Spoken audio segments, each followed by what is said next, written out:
আপনি যদি বর্তমান পৃথিবীর দিকে তাকান তাহলে দেখবেন যে ইসলামের বিরুদ্ধে এত ষড়যন্ত্র, এত কনস্পাইরেসি, এত অত্যাচার, অপারেশন, এত কিছুর পরেও ইসলাম হচ্ছে world's fastest growing religion right now. তো আপনি পশ্চিমা বিশ্বে দেখেন প্রতি জুমাবারে অনেক অমুসলিম, নন মুসলিম, ইহুদি, খ্রিস্টান, এইথিস্ট, সংশয়বাদী, অ্যান্টাগনিস্ট তারা এসে শাহাদা বাণী পড়ে মুসলমান হয়ে যাচ্ছে প্রতি জুমাবার। নারী পুরুষ নির্বিশেষে, আস্তিক নাস্তিক নির্বিশেষে প্রতি জুমাবারে তারা এসে শাহাদা পড়ে মুসলমান হয়ে যাচ্ছে। রাস্তাঘাটেও আমাদের পশ্চিমা বিশ্বের দায়ীরা রাস্তার মধ্যেও দাওয়াতি কাজ করে, আলহামদুলিল্লাহ। এটাকে স্ট্রিট দাওয়া বলে। এই যে এরকম টেবিল নিয়ে বসে কোরআনের ট্রান্সলেশন নিয়ে, কিছু ইসলামের সহজ সরল বই নিয়ে তারা নন মুসলিমদের সাথে ইসলাম নিয়ে কথা বলে, আর ওরা খুব ফ্রেন্ডলি মানুষের সাথে মেশে কথা বলে, ফলে ইজিলি তাদেরকে অ্যাপ্রোচ করা যায়। তো তাদেরকে অনেকে জিজ্ঞেস করে যে তোমার ধর্ম কি, তোমার বাবার ধর্ম কি, what do you think about life after death, মৃত্যুর পরের জীবন নিয়ে তোমার ভাবনা কি, তোমার দাদা কোথায় গেল, তোমার বাবা কোথায়, তো চলে গেছে, তুমিও কোথায় যাবা।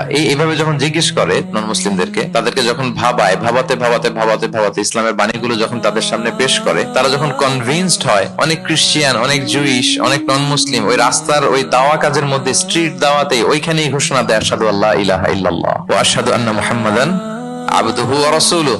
রাস্তায় আধা ঘন্টা দাওয়া কাজের মধ্যেই ওরা কনভিন্সড হয়ে মুসলমান হয়ে যায়। গোটা বিশ্বব্যাপী এভাবে ইসলামকে আল্লাহ তাআলা ছড়িয়ে দিচ্ছেন। কেউ এর অগ্রগতিকে থামায় রাখতে পারবে না, অসম্ভব।